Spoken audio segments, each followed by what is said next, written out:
Hi எல்லாருக்கும் வணக்கம். இன்றைக்கி இந்த வீடியோவில் நம்ம எதை பற்றி பார்க்க போகிறோன்னா current feelings of your person அப்படிங்கிறத பற்றி பார்க்க போகிறோம். அதுக்கு முன்னாடி நீங்கள் நம்மளோட சேனலை ஃபஸ்ட் டைம் பார்க்குற விவசாயம் இருந்தால் கீழே இருக்க சப்ஸ்கிரைப் பட்டனை கிளிக் பண்ணிக்கோங்க. கூடவே இருக்க பெல் ஐக்கானை கிளிக் பண்ணிக்கோங்க. அப்போ தான் நான் போடுற வீடியோஸ் உங்களுக்கு நோட்டிஃபிகேஷன் வரும். யாருக்காவது பர்சனல் ரீடிங், ஹீலிங், டேரா கிளாஸ் கற்றுக்கணுன்னா ஸ்க்ரீனில் தெரிய வாட்ஸ்அப் நம்பருக்கு காண்டாக்ட் பண்ணிக்கோங்க. யூனிவர்ஸ் கூட connect ஆகிக்கோங்க.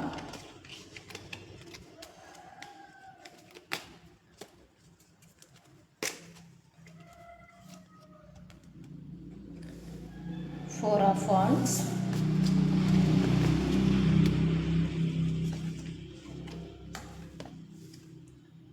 the Magician, Knight of Swords,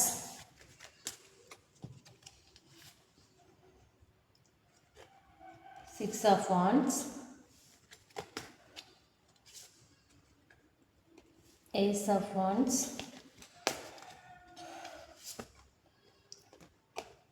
Page of Cups, the Lovers,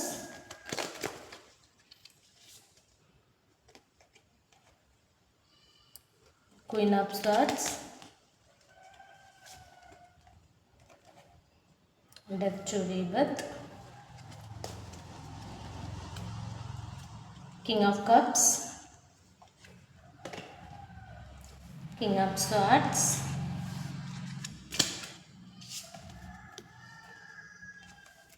Three of Wands,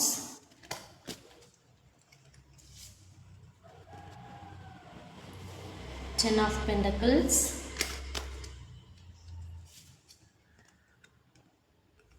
the High Priestess,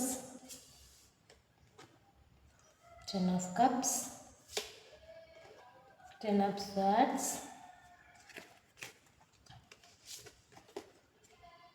Knight of Cups,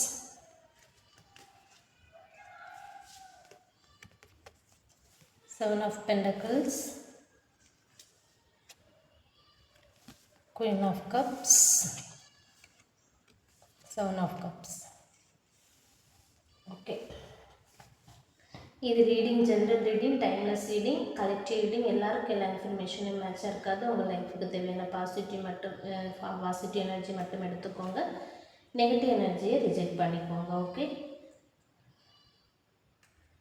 okay okay இந்த ரீடிங்கில் என்ன தெரியுதுன்னா, இந்த பர்சன் வந்து இந்த ரிலேஷன்ஷிப்பில் இந்த பர்சன் வந்து பொதுவாக ஒரு சக்ஸஸ்க்காக, ஒரு செலிப்ரேஷனுக்காக, ஒரு பாராட்டு, ஒரு பாசிட்டிவிட்டி, அந்த மாதிரி எனர்ஜிக்காக இவர் வந்து ஒரு சக்ஸஸ் வேணும் லைஃப்பில். அவர் வந்து எப்படி அப்படிங்கிறத எல்லாரும் புரிஞ்சுக்கணும், நிரூபிக்கணும். வாழ்க்கையில் எல்லா விஷயத்துலேயும் ஒரு சக்ஸஸ் வேணும்னு நினைக்கிறாரு.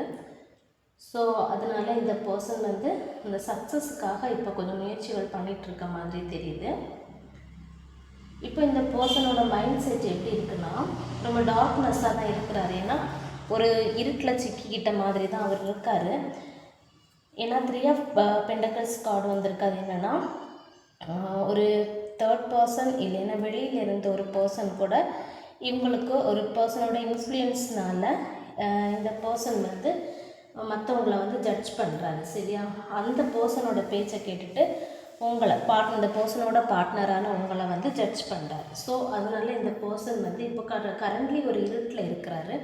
ஸோ இவர் நினைக்கிறது என்னென்னா, எனக்கு வந்து நான் இவ்வளோ இருட்டில் இருக்கேன், இல்லைன்னா வெளியே வர முடியலை, ஆனால் எனக்கு லைஃப்பில் ஒரு சக்ஸஸ் வேணும், நான் அப்போ எல்லாருக்கும் முன்னாடி நிரூபிக்கணும் என்னென்னா அப்படிங்கிற ஒரு தாட் இவருக்கு இருக்குது.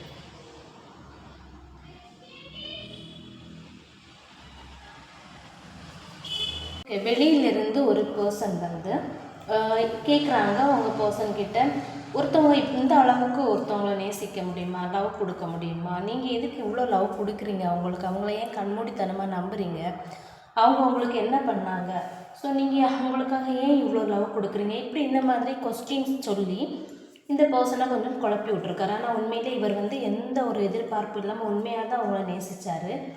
ஸோ ஆனால் இப்போ வந்து அவர் நீங்கள் எந்த அளவுக்கு லவ் கொடுத்தீங்களோ அதுக்குன்னு சமான லவ் வந்து அவர் திருப்பி கொடுக்கல அப்படிங்கிறத ஃபீல் பண்ணுறாரு. ஏன்னா தேர்ட் பார்ட்டி பேச்சு கேட்டுட்டு ஒரு டைம் வந்து உங்ககிட்ட வந்து ரொம்ப கன்ஃபியூஸ் ஆகி ரொம்ப ஃபைட் பண்ணியிருக்காரு. ஸோ இப்போ அவர் என்ன ஃபீல் பண்ணுறாருன்னா, நான் வந்து ஏன் அவங்க கொடுத்த அளவுக்கு சமமான அன்பை கொடுக்கலனா அப்படிங்கிற மாதிரி ஃபீல் பண்ணுறாரு.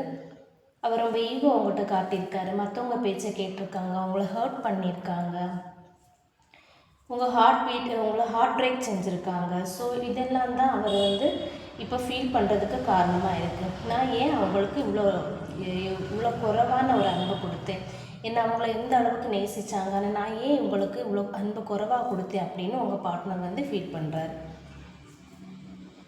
உங்களோட லவ்வோட வேல்யூ வந்து இப்போ இந்த பர்சனுக்கு புரியுது, ரொம்ப நல்லாவே புரியுது. ஏன்னா வாழ்க்கையில் இப்போ அவருக்கு ஒரு மன நிம்மதி இல்லை, ஒரு மன அமைதி இல்லாத மாதிரி எனர்ஜி காமிக்குது. அவர்கிட்ட பணம் இருக்கலாம், ஸ்டேட்டஸ் இருக்கலாம், நிறைய ஃப்ரெண்ட்ஸ் இருக்கலாம், வசதி வாய்ப்புகள் இருக்கலாம், ஆனால் அவருக்கு மனசில் வந்து ஒரு பீஸ் இல்லை. அவருக்கு mental stress, negative thoughts, anxiety இப்போ இப்படின்ற எனர்ஜி தான் இந்த ரீடிங்கில் கிளியராக தெரியுது. இந்த பர்சன் இப்போ இந்த எனர்ஜி தான் ஃபேஸ் பண்ணிகிட்டு இருக்காரு. நீங்கள் அவரோட லைஃப்பில் இருந்தப்போ அவருக்கு ஹாப்பினஸ் இருந்துச்சு, ஒரு பீஸ் கிடச்சிச்சு, ஒரு பாசிட்டிவிட்டி இருந்துச்சு, ஒரு எமோஷனல் கம்ஃபர்ட் இருந்துச்சு. ஸோ ஆனால் இப்போது அது எதுவுமே அவருக்கு இல்லை. ஸோ மற்றவங்க பேச்சை கேட்டு அவங்கள தப்பாக நினச்சதுனால இப்போ அவருக்கு ஒரு கேள்வி மனசில், அவங்க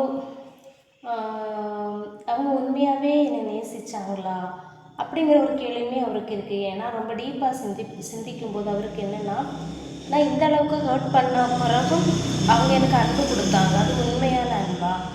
உண்மையாக இப்படி ஒரு கொடுமைகள் பண்ண பிறகும் யாருமே நேசிக்க மாட்டாங்க, ஆனால் அப்போது கூட அவங்க என்னை நேசித்தாங்களே, ஸோ அவங்க உண்மையாகவே என்னை இந்த அளவுக்கு நேசித்தாங்களா அப்படிங்கிற ஒரு கொஸ்டினுமே அவருக்கு மனசில் இப்போ இருக்குது. ஏன்னா நீங்கள் அவ்வளோ முழு மனசாக நீங்கள் அவ்வளோ லவ் கொடுத்தீங்க, இந்த ரிலேஷன்ஷிப்பை காப்பாற்ற இவ்வளோ ட்ரை பண்ணீங்க, ஒரு டெடிக்கேஷனாக இருந்தீங்க, நீங்கள் அவருக்காக நிறைய சாக்ரிஃபைஸ் பண்ணீங்க, அவரை விட்டுறக்கூடாதுன்னு சொல்லி நிறைய முயற்சி பண்ணீங்க. ஸோ இதெல்லாம் அவருக்கு புரியுது. இன்னும் இப்போ வந்து உங்களுடைய லவ் இருக்குதா அப்படின்னு பார்க்கும்போது ரீடிங்கில் நீங்கள் என்ன நினைக்கிறீங்கன்னா, நான் மூவ் ஆன் ஆகிட்டேன் அப்படின்னு நீங்கள் சொல்கிறீங்க. ஆனால் மனசில் இன்னும் எமோஷன்ஸ் இருக்குதான்னு பார்த்தா ஹார்ட்டு தான் உண்மையாக சொல்லும். ஸோ சில விஷயங்களை வார்த்தையால் சொல்ல முடியாது, ஆனால் ஒரு ஒரு ஆக்ஷன்ஸ் மூலமாக நம்ம வந்து அந்த லவ்வை வந்து ஃபீல் பண்ண முடியும். ஸோ அதே போல் தான் பார்ட்னருக்கும் நீங்கள் கொடுத்த லவ் வந்து ஃபீல் ஆகியிருக்கு. ஸோ இன்னுமே நீங்கள் வெளிப்படையாக மூவ் ஆன் ஆகிட்டேன்னு சொன்னாலுமே உங்கள் மனசில் இன்னுமே லவ் இருக்குது. உங்கள் கூட இருந்த அந்த கனெக்ஷன் வந்து உங்கள் பர்சனுக்கு வந்து ரொம்ப டீப்பாக ஃபீல் ஆகுது. இந்த ரிலேஷன்ஷிப் வந்து 1 வருஷமாக இருந்தாலும் சரி, 2 வருஷமாக இருந்தாலும் சரி, இல்லை பல வருஷமாக இருந்தாலும் சரி, இது வந்து ஒரு சாதாரண ரிலேஷன்ஷிப் மாதிரி தெரியலை. இது வந்து ஒரு பாஸ்ட் லைஃப், அதாவது பல ஜென்மங்கள், பிறவிகளுக்கு தொடர்பு உள்ளது போல தான் தெரியும் இந்த ரிலேஷன்ஷிப். நீங்கள் வந்து எந்த விஷயத்துக்காகவும் அவரை வந்து ஜட்ஜ் பண்ணாமல் அவரை அண்டர்ஸ்டாண்ட் பண்ணிட்டு இருந்தீங்க. ஸோ அவருக்கு தேவைப்பட்ட டைமில் வந்து நீங்கள் அவைலபிளாக இருந்தீங்க. அவரை மற்றவங்க புரிஞ்சுக்கொள்ளாத டைமில் கூட நீங்கள் அவரை வந்து புரிஞ்சுக்கிட்டீங்க. ஓகே, ஒரு டைம் இந்த பர்சன் என்னென்னா, உங்களை வந்து எவ்வளோ பிடிச்சிருந்தாலுமே அதை வெளியே காட்டாமல் இருந்திருக்கலாம். வெளியே வந்து உன்னை எனக்கு பிடிக்கலை, எனக்கு இரிட்டேட் ஆகுது அப்படின்னு வெளியே காட்டியிருந்தாலும் அவருடைய ப்ரெசன்ஸ் வந்து மைண்டுக்குள்ளே வந்து உங்களை ரொம்ப அவருக்கு பிடிக்கும். ஸோ வெளியே வந்து ஒன்று எனக்கு பிடிக்கலை, இரிட்டேட் ஆகுது இந்த மாதிரி வார்த்தைகளை சொல்லியிருந்தாலும் அவரோட இன்னர் வைஸ் அவருக்கு வந்து உங்களை ரொம்ப பிடிச்சிருந்துருக்கலாம். ஸோ நீங்கள் அவர் பக்கம் இருந்தப்போ உங்களோட ப்ரெசன்ஸ் அவருக்கு ரொம்ப பிடிச்சிருந்தது. இந்த ரிலேஷன்ஷிப்பில் வந்து ட்ரஸ்ட் இஷ்யூ இருக்குது. ட்ரஸ்ட் இஷ்யூனா 2 பேருக்கும் இடையில வந்து ஒரு கம்பேட்டபிலிட்டியாக இருக்கட்டும், ஒரு அண்டர்ஸ்டாண்டிங்காக இருக்கட்டும், இதில் வந்து ஒரு ட்ரஸ்ட் இஷ்யூ உருவாகியிருக்கு. ஏன்னா ஒரு தேர்ட் பர்சன் வந்து மிஸ் அண்டர்ஸ்டாண்டிங் உருவாக்கியிருக்காங்க 2 பேருக்கு இடையில, நெகட்டிவ் விஷயங்களை சொல்லியிருக்காங்க. ஸோ தவறாக புரிஞ்சுட்டு இருக்கீங்க. ஸோ அதனால் உண்மையாக ஏற்றுக்க மறுக்குது. ஒரு ட்ரஸ்ட் இஷ்யூ இருக்குது உங்கள் 2 பேருக்கு இடையில இந்த ரிலேஷன்ஷிப்பில். இப்போ 2 பேருமே நெகட்டிவ் மைண்ட் செட்டில் இருக்கிறீங்க. உங்கள் பார்ட்னர் உங்களை பற்றி இவங்க எப்படி நல்லவங்களாக இருக்க முடியும், ஏன் இவ்வளோ எந்த ஒரு எதிர்பார்ப்பு இல்லாமல் இவங்க எப்படி லவ் கொடுக்க முடியும், யார் அப்படி இருப்பா, அந்த மாதிரி உங்களை அவர் சந்தேகப்படுறாரு, சிந்திச்சிருக்காரு. 3 ஆஃப் பென்டக்கிள்ஸ் கார்டு எதை கிளாரிஃபை பண்ணுன்னா ஒரு ஸ்ட்ரெஸ் எனர்ஜி. ஸோ இந்த பர்சன் இப்போ ஸ்ட்ரெஸ்ஸில் தான் இருக்கிறாரு. தேர்ட் பர்சன் வந்து ஃப்ரெண்டாக இருக்கலாம், ஆஃபீஸ் ஆர் காலேஜில் உள்ள ஃப்ரெண்டாக இருக்கலாம், அல்லது வேலை செய்கிற இடத்துல உள்ள ஒரு பாஸாக இருக்கலாம். ஸோ இந்த மாதிரி தான் எனர்ஜி காமிக்குது. ஓகே, உங்கள் பார்ட்னர் வந்து இந்த பார்ட்னரை வந்து ஹாப்பியாக வச்சுருக்கணும்னு சொல்லிட்டு அந்த தேர்ட் பார்ட்டி, அதாவது அவரோட பாஸாக இருக்கலாம், ஃப்ரெண்ட் சைக்கிள் இருக்கவங்களா இருக்கலாம், அவங்க வந்து அல்லது ஃபேமிலி மெம்பராக இருக்கலாம், அவங்க வந்து இந்த பர்சனை ஹாப்பியாக வச்சுருக்கணும்னு சொல்லி நிறைய எஃபோர்ட் போட்டிருக்காங்க. ஆனால் அதுக்கு வந்து பீஸ் கிடைக்கல அதில். ஆனால் உங்களை நினைக்கும் போது இந்த பர்சனுக்கு வந்து ஒரு ஒரு ஒரு ஒரு ரிலாக்ஸான ஒரு சுச்சுவேஷன் க்ரியேட் ஆகுது, ஒரு பீஸ் கிடைக்குது. இப்போ பார்ட்னருக்கு வந்து ஒரு ரிலேஷேஷன் நடக்குது. இவ்வளோ எஃபர்ட்டை நான் உனக்கு கொடுத்துருந்தா இன்னும் நம்ம நிலைமை டிஃப்ரெண்ட்டாக இருந்திருக்கும். நான் ஒன்று ட்ரஸ்ட் பண்ணலை, அது ஏன் தப்பு தான் அப்படிங்கிற மாதிரி அவர் ஃபீல் பண்ணுறாரு. தேர்ட் பர்சன் வந்து உங்களை பற்றி என்னெல்லாம் சொல்லி கொடுத்துருக்காங்கன்னா, உங்களோட கேரக்டரும் சரியில்லை, நீங்கள் நல்லவங்க இல்லை, உங்களை நம்பக்கூடாது, இந்த மாதிரி விஷயங்கள்லாம் சொல்லி கொடுத்துருக்காங்க. ஸோ அதனால் இந்த பர்சனுக்கு வந்து இப்போ கொஞ்சம் சிக்கி இருக்கிறார் தேர்ட் பார்ட்டி சுச்சுவேஷனில். அவரோட வாழ்க்கை இப்போ ஸ்லோ ஆகுது. நிறைய பேர் அவரோட லைஃப்பில் வந்து இன்டர்ஃபரன்ஸ் ஆகிட்டு இருக்காங்க. ஸோ அவரோட விருப்பப்படி சுதந்திரமாக அவரை முடிவெடுக்க விட முடியாமல் தடுக்கிறாங்க. ஸோ விருப்பத்திற்கு ஏற்ப அவரோட நடக்க வேண்டிய சுச்சுவேஷன் அவருக்கு அமையலை. ஒரு காலத்தில் வந்து ரொம்ப ப்ரைடாகவும் ஈகோவோட தான் இருந்தார் இந்த பர்சன். ஆனால் இப்போ அவர் புரிஞ்சுக்கிட்டாரு. அவரோட ஃபீலிங்ஸை நீங்கள் மதிச்சிங்க, அவரோட வாழ்க்கையில் நீங்கள் எவ்வளோ சப்போர்ட் கொடுத்தீங்கன்னு சொல்லி. இந்த ரிலேஷன்ஷிப்பில் ஏஸ் ஆஃப் பெண்டக்கிள்ஸ் கார்டு என்ன சொல்லுதுன்னா, ஒரு நியூ பிகினிங் அண்ட் ஸ்டெபிலிட்டியை காட்டுது. ஸோ இந்த பார்ட்னர் மீண்டுமே இந்த ரிலேஷன்ஷிப்பில் ஒரு கனெக்ஷன் உருவாக்கணும்னு நினைக்கிறாரு, ஒரு ஸ்டேபிளான ஒரு கனெக்ஷன் உருவாக்கணும்னு நினைக்கிறாரு, உங்கள் கூட ஒரு நியூ பிகினிங் செய்யணும் அப்படின்னு நினைக்கிறாரு. ஆனால் அது வந்து உடனடியாக செய்ய முடியாமல் போஸ்ட்பான் பண்ணிட்டு இருக்காரு. ஏன்னா அவர் கன்ஃபியூஸ், என்ன செய்யணும், எப்படி அணுகணும், எப்படி பேசணும் அப்படிங்கிறது அவருக்கே தெரியலை. இப்போ அவரோட மைண்ட் ரொம்ப டிஸ்டர்பாக இருக்குது, ரொம்ப ஸ்ட்ரெஸ், ஆன்சைட்டி, அவர் எமோஷனல் ப்ரெஷரோடு தான் அவர் இருக்கிறாரு. ஃபீலிங்ஸை வெளியே காட்டாமல் மறைச்சிட்டு இருக்காரு. கெரியர்லேயும் பிரச்சனைகள் ஃபேஸ் பண்ணிகிட்டு இருக்கலாம், ரிலேஷன்ஷிப்லேயும் பிரச்சனை இருக்குது. ஸோ உள்ளுக்குள்ளே வந்து ஒரு அபுண்டன்ஸ், ஹாப்பினஸ் மற்றும் ஒரு ஸ்டெபிலிட்டி வேணும்னு ரொம்ப ஆசைப்படுறாரு. ஓகே, லவ்வர்ஸும் ஃபைட்டிங் எனர்ஜியும் வருது. அதாவது இந்த பர்சன் வந்து இந்த கனெக்ஷனை காப்பாற்றணும்னு நினைக்கிறாரு. யாராவது எதிர்த்தாலும் இந்த ரிலேஷன்ஷிப்புக்காக நான் போராடணும், அதாவது உங்ககிட்ட பேச விடாமல் யார் தடுத்தாலும் நான் இந்த ரிலேஷன்ஷிப்புக்காக நான் ட்ரை பண்ணுவேன், போராடுவேன் அப்படிங்கிற ஒரு தாட்டில் இருக்கிறாரு. உங்கள் கனெக்ஷன் அவருக்கு ரொம்ப டீப்பாக தெரியுது. ஒரு காலத்தில் வந்து உங்கள் லவ்வை புரிஞ்சுக்கலை, இப்போ அவர் புரிஞ்சுக்கிறாரு. ஒரு கில்ட், ஒரு ரிக்ரெட், அதாவது நீங்கள் அவருக்காக நிறைய செஞ்சுருந்தோம், அவர் வந்து ஒரு எமோஷ்னலாக உங்களை மதிக்கவே இல்லை, உங்களை அள வச்சுருக்காரு, கஷ்டப்படுத்திருக்காரு, உங்கள் ஹார்ட்டை ப்ரோக்கன் பண்ணியிருக்காரு. ஸோ அந்த விஷயங்களுக்காக அவர் இப்போ வந்து ரொம்ப ஃபீல் பண்ணி அவர் வந்து ரொம்ப எக்ஸ்காஸ்டட் ஆகிட்டார். என்ன செய்கிறது, இந்த சூழ்நிலையிலேருந்து எப்படி வெளியே வருதுங்கிறது அவருக்கே புரியலை. ஆனால் உள்ளுக்குள்ளே நிறைய கோபம், ஏக்கம், ரெஸ்ட்லெஸ்னஸ் இருக்குது, ஆன்சிட்டி இருக்குது, உங்களையே சந்திக்கணும்னு ஆசை இருக்குது, காண்டாக்ட் பண்ணணும்னு விருப்பம் இருக்குது, உண்மையை ஒப்புக்கொள்ளணும்னு நினைக்கிறாரு. பார்ட்னர் வந்து உங்கள் பார்ட்னர் அவருக்கு இப்போ ஒரு சக்ஸஸ் வேணும்னு நினைக்கிறாரு, எல்லாருக்கும் நான் ப்ரூவ் பண்ணணும். ஆனால் அதுக்கு முன்னாடி நான் செஞ்ச தப்பை வந்து நான் ஏற்றுக்க தயாராக இருக்கேன். நிறைய மிஸ்டேக் நான் தான் பண்ணேன். ஆனால் நான் வந்து லைஃப்பில் இப்படி உடஞ்சி விழுந்துடக்கூடாது, நான் ஒரு சக்ஸஸ் பார்க்கணும், எல்லோரும் முன்னாடி நான் என்னை நிரூபிக்கணும் அப்படிங்கிற நினைக்கிறாரு. அதுக்கு முன்னாடி நான் தப்பு செஞ்சேன், தவறாக நடந்தது நான் தான், உங்களோட எமோஷனை புரிஞ்சுக்காததும் நான் தான். ஸோ அதை நான் ஒரு கிளாரிஃபை பண்ணிக்கிறேன், ஒத்துக்கிறேன் அப்படிங்கிற சொல்கிறாரு. நான் உன்னை புரிஞ்சுக்கிட்டு இருந்தால் நம்மளோட நிலைமை நல்லா இருந்திருக்கும் அப்படின்னு நினைக்கிறாரு. அவர் வந்து பாஸ்ட் லைஃப்பில் வந்து நிறைய பெயின் அண்ட் சாரோ இதெல்லாம் விட்டுட்டு முன்னேறணும் அப்படின்னு விரும்புகிறாரு. ஸோ இப்போ அவர் தனிமையிலிருந்து சிந்திக்கிறது, வருத்தப்படுறது, அழுவது, இதெல்லாம் எனர்ஜி தெரியுது.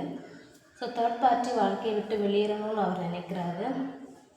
அந்த தேர்ட் பார்ட்டி எக்ஸ்பீரியன்ஸ் வந்து அவருக்கு ஒரு லெசனை கற்றுக் கொடுத்துருக்கு. என்ன வந்து கேர்ஃபுல்லாக பார்த்தவங்க பேச்சை நான் கேட்டிருக்கணும், என் பார்ட்னரை புரிஞ்சுருக்கணும், அதை விட்டுட்டு தேர்ட் பார்ட்டி பேச்சு கேட்டது என் தப்பு தான் அப்படிங்கிற மாதிரி ஃபீல் பண்ணுறாரு. ஸோ ஒரு நியூ பிகினிங் இந்த ரிலேஷன்ஷிப்பில் வரப்போகுது. நான் நினச்சது தப்பாக இருந்தாலும் சரி, தவறு நினைச்சது சரியாக இருந்தாலும் சரி எல்லாம் மாறிட்டு. ஸோ இனி இந்த ரிலேஷன்ஷிப்பில் ஒரு நியூ பிகினிங் எனக்கு வேணும் அப்படின்னு நினைக்கிறாரு. அவருக்கு தெரியாமலேயே அவர் வந்து உங்கள் கூட இருக்கிற மாதிரி ஒரு ஃப்யூச்சரை அவர் விசுவலைஸ் பண்ணிகிட்டு இருக்காரு. ஏன்னா நீங்களும் ஒரு டைம் அவரை வந்து மேனிஃபெஸ்டேஷன் பண்ணியிருக்கீங்க. இந்த விஷுவலேஷன் காரணம் தான் 2 பேரும் காண்டாக்ட் பண்ணக்கூடிய எனர்ஜி தெரியுது. ஸோ நீ பிகினிங் வந்து இந்த ரிலேஷன்ஷிப்பில் உருவாக்குறதுக்கான வாய்ப்பு ஸ்ட்ராங்காக இருக்குது.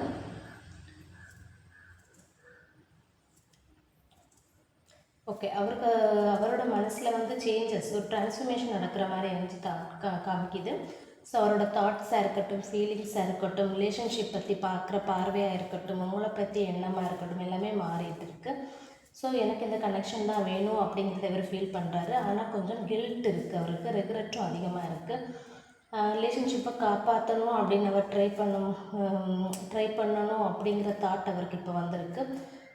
நீங்கள் ஒரு டைம் நிறைய எஃபர்ட் போட்ட டைம் அவர் அதை காப்பாற்றணும்னு நினைக்கல.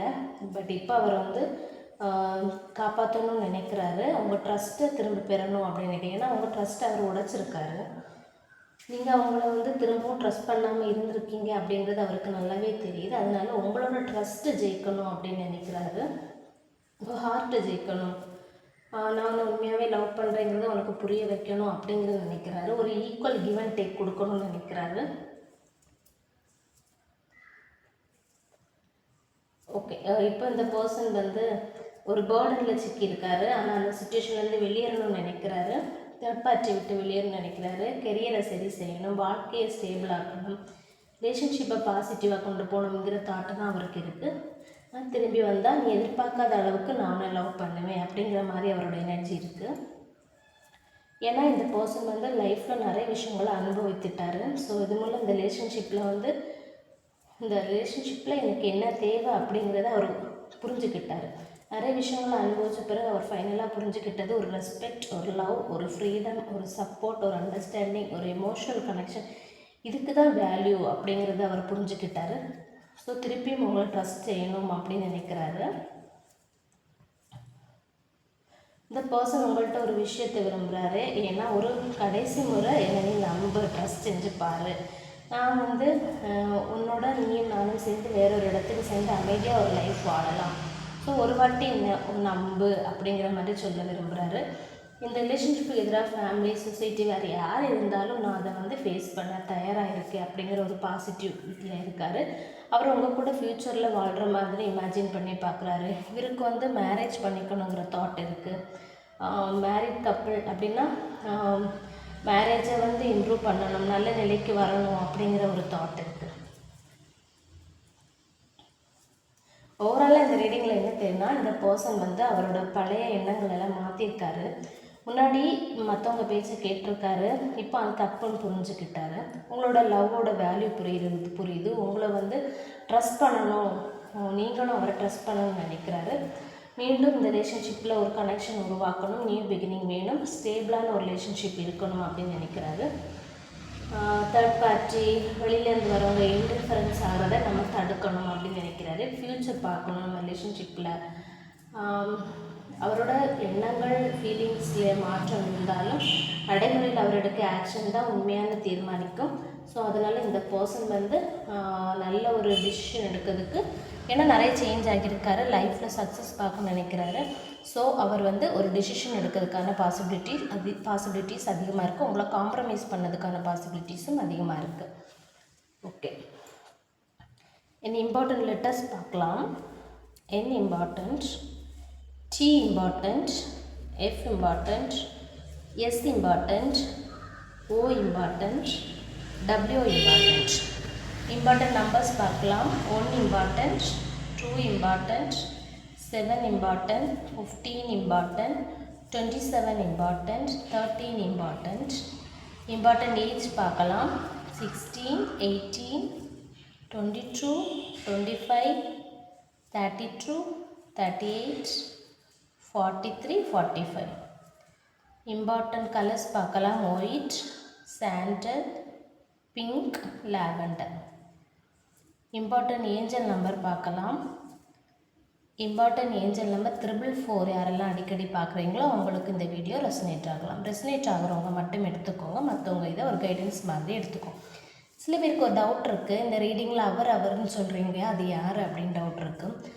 ஸோ ரீடிங் வந்து இப்போது ஜெண்டர் ஆப்போசிட் டைரெக்ஷனில் நீங்கள் எடுத்துக்கணும். இப்போ ஒரு பொண்ணு ரீடிங் பார்க்குறாங்கன்னா பையன் தானே அவங்களோட பார்ட்னராக இருக்கும். ஸோ அவங்க பார்ட்னர் சொல்லும்போது பையனை அசீவ் பண்ணி எடுத்துக்கணும். ஸோ நான் இப்போ ஃபீமேல் ரீடிங் சொன்னதுனால தான் அவர்னு சொன்னேன். ஸோ அவருங்க ஆகும்போது அந்த ஃபீமேலோட மேல் பார்ட்னரை குறிக்கும். சரியா? Thank you so much. வீடியோ பார்க்குறவங்க ஆப்போசிட் ஜெண்டரில் அசீவ் பண்ணி எடுத்துக்கோங்க. Thank you so much.